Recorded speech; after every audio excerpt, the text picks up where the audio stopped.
પટેલ શંકરભાઈ રવજીભાઈ, ગામ નવાપુરા, તાલુકો સોઈગામના રહીશ.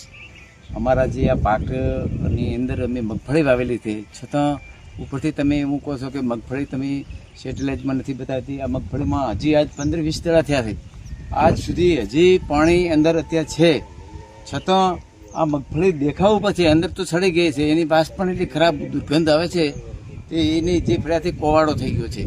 અને આ મગફળી છે રીલ દેખાય જ છે ને મગફળી, પછી આથી તો શું હોય કહો આપણે.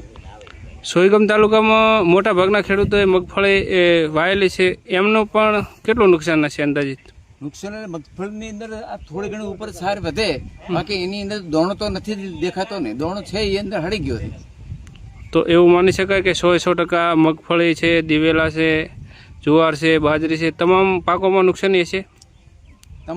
તમામ પાકોની અંદર કોઈ પણ વસ્તુ અંદરથી એની લઈ અને ઉપજની અંદર એક પણ એને પૈસા આવે એવી અંદર અમને કોઈ આશા દેખાતી નથી અત્યારે. ઓકે. મારું નામ રમેશભાઈ કોનજીભાઈ પટેલ, નવાપુરા.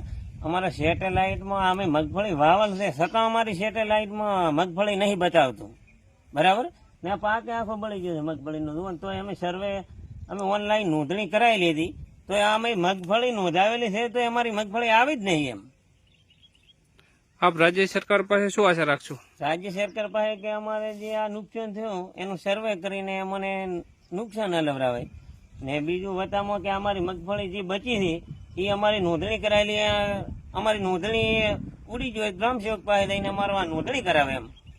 ઓકે. તમારું નામ? મારું નામ રમેશભાઈ.